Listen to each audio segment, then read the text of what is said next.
তার মানে আল্লাহ ভাষার মধ্যে তো জাদু ঢুকাই দিছে। আপনার কি মনে হয় যে এটার নাম পানি, বাংলা ভারত উপমহাদেশের যারা কি বলে বাংলায় কথা কয় তারা কোনোদিন মিটিং করে বলছে আগামীকাল এটার নাম পানি, এইটার নাম হচ্ছে খাতা? মিটিং যদি হইতো বিএনপি কইতো খাতায়, আওয়ামী লীগ কইতো এটা পানি, উল্টা, ঠিক না? তার মানে মিটিং করে তো হয়নি, কিভাবে আসলো চিন্তা করেন তো। আল্লাহ ভাষাটাকে, কোরআনে আল্লাহ বলছে ভাষাকে মানুষের মনের মধ্যে, ডিএনএর মধ্যে আল্লাহ ঢুকাই ফেলছে।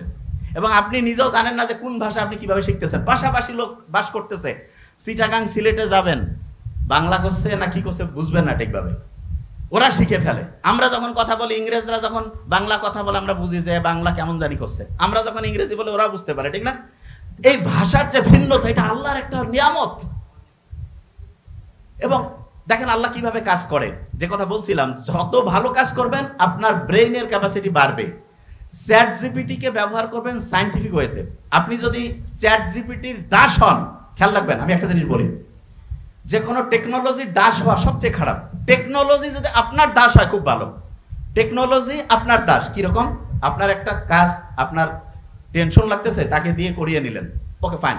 কিন্তু সে যদি, আপনি কি চিন্তা করবেন, কি লিখবেন, সব যদি টেকনোলজি করে, আস্তে আস্তে আপনি ওর দাসে পরিণত হবেন।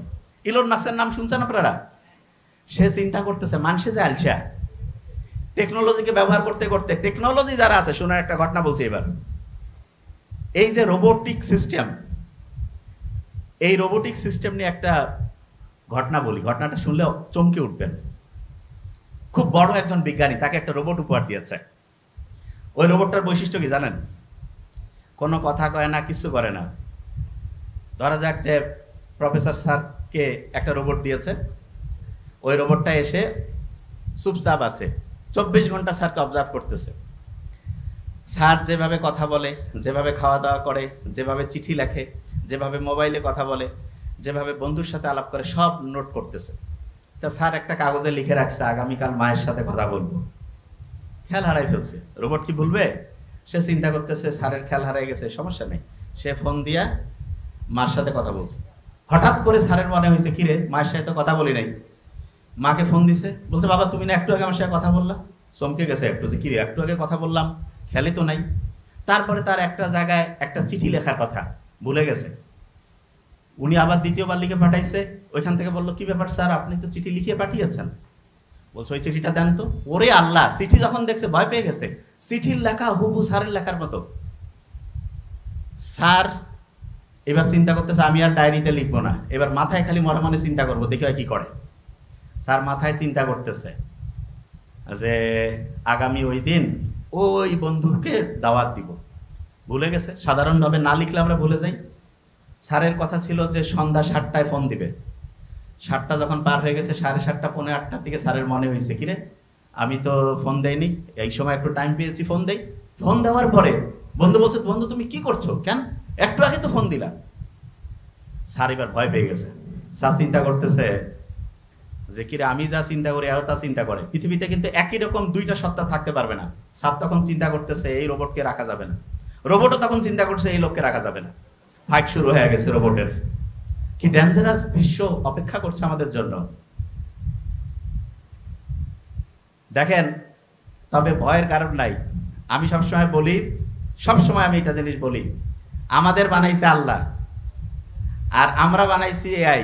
যত সুপার ডুপার এআই হোক, মানুষের যে ক্রিয়েটিভিটি, নতুন ভাবে চিন্তা করার ক্যাপাসিটি, সেটা কেউ পারবে না। তা দুই প্রফেসরের এরকম আলোচনা হচ্ছে, বলতেছে একজন যে না মানুষ আগামীতে থাকতে পারবে না, আরেকজন বলতেছে না মানুষ জিতবে।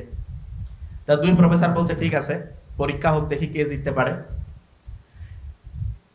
দুইটা রোবট দুই পক্ষ থেকে আসছে, লাস্ট বেঞ্চ দুই পক্ষ থেকে। এক পক্ষ হচ্ছে মানুষের পক্ষ, যে মানুষ জিতবে, আরেক পক্ষ হচ্ছে যেন রোবট জিতবে। একই চেহারার দুইজন আসছে, সেম।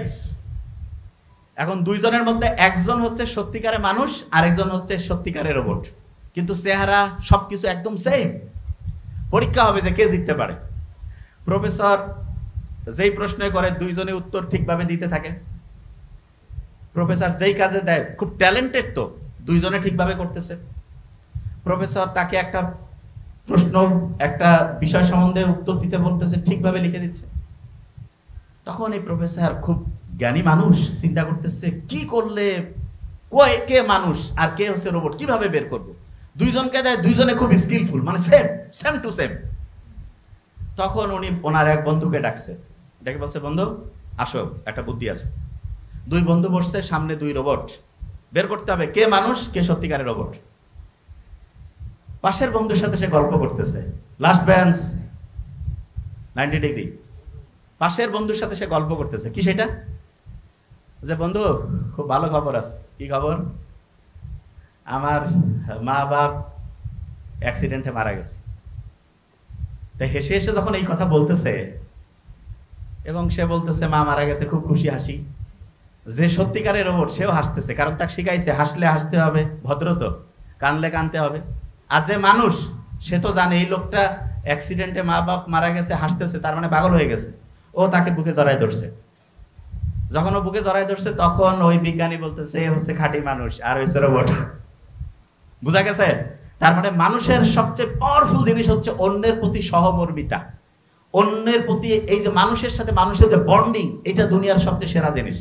একটা জিনিস বলি, আমরা যে এখানে আছি, ধরেন যে কয়েকশো মানুষ, আমরা যদি একটা দ্বীপের মধ্যে যাই, পাশে যদি আরেকটা দ্বীপ থাকে, সেইখানে ধরা যাক যে 300 জন 500 জন হচ্ছে শিম্পাঞ্জি আছে।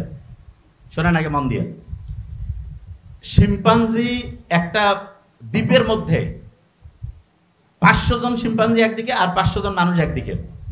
শিম্পাঞ্জি 500 জন একজন আরেকজনের সাথে ফাইট করে খুব বেশি উন্নতি করতে পারবে না, কিন্তু মানুষজন যখন 500 জন 5000 জন 5 লক্ষ এক জায়গায় হবে, পরস্পর একজন আরেকজনকে হেল্প করবে, একজন আরেকজনকে সহযোগিতা করবে এবং আস্তে আস্তে বিপদ থেকে উদ্ধার হবে। বুঝেন নাই আমি কি বলছি? এক্সাম্পল দিই তাহলে বুঝবেন। বেহেশত যে আছে, বেহেশতের মধ্যে একজনকে হেল্প করা মানুষ যাবে নাকি একজনকে বিপদে ফেলা মানুষ যাবে? হেল্প করা। তো একজন লোক করছে কি, গ্রাম দিয়ে যাচ্ছে, গ্রাম দিয়ে রাস্তায় যাচ্ছে, গ্রাম দিয়ে যেতে যেতে দেখে, এই যে লাস্ট বেঞ্চ, গ্রাম দিয়ে যেতে যেতে দেখে যে এই গ্রামের লোকজন খুব খারাপ। কি কারণে খারাপ? ওইখানে খাবার দাবার আছে কিন্তু প্রত্যেকের হাত আছে না, হাতটা হচ্ছে বাঁকা করতে পারতেছে না, হাতটা সোজা হয়ে আছে, হাত বাঁকা করার কোনো বুদ্ধি নেই। একজন আরেকজনের সাথে মারামারি ঝগড়াঝাটি করতেছে, খাবার দাবার আছে কিন্তু কেউ খাইতে পারতেছে না। কেন? কারণ হাত তো বাঁকা করতে পারে না, খাবে কেমনে? তখন ওই লোক বলছে এই গ্রামে থাকবো না, অন্য গ্রামে যাব। উনি সামনে যাইতে যাইতে যাইতে যাইতে 5-7 কিলোমিটার দূরে আরেকটা গ্রাম পাইছে। সেখানে গিয়েও দেখে একই কন্ডিশন, প্রত্যেকেরই হাত বাঁকা করার ক্যাপাসিটি নাই, প্রত্যেকেরই হাত সোজা। তো উনি বলতেছে কিরে, আপনাদের হাত যে বাঁকা হয় না, আপনারা এখানে আসেন এত হাসি খুশি, সবাই একদম বন্ধুত্বপূর্ণ পরিবেশে আছেন, কারণটা কি? আপনারা খাচ্ছেন দাচ্ছেন কিভাবে? বলছে খুব সহজ। কিভাবে? বলছে আমরা পাশাপাশি 4-5 জন বসি, একজন বন্ধু আরেকজন বন্ধুকে খাওয়াই দিচ্ছি, ফ্যামিলির একজন আরেকজনকে খাওয়াই দিচ্ছি, ঠিক আছে? তো প্রত্যেকের হাত যদি লক থাকে, আমরা যদি 4-5 জন গোল করে বসি, একজন যদি আরেকজনের মুখের মধ্যে খাবারটা সামনে আগায় দেয়, আরেকজন যদি দেয়, তাহলে প্রত্যেকে খাইতে পারবো না? পারবো কিনা?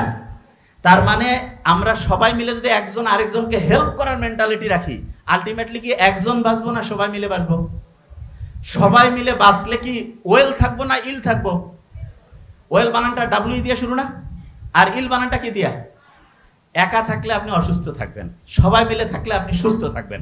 তাহলে কি আমরা উই না আই? উই না আই? উই।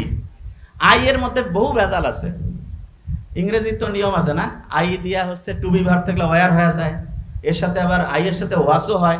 আই একটু ফ্যাকরা, মানে আই এর সাথে আবার এম হয়, ঠিক না? আই এর সাথে আবার ইসও হয়, আই ইজ আর ভাবেল পড়ছেন না ছোটবেলায়? তার মানে এটা একটু মাল্টি, মানে এটার মধ্যে একটু দেখা যায় একটার সাথে আরেকটা মানে বহুমুখী। তাই উই একসাথে সামগ্রিকভাবে এটা সাফল্যের জন্য খুব ইম্পর্টেন্ট। এবং এই ক্ষেত্রে একটা জিনিস বলি, এখানে মেয়েরা যারা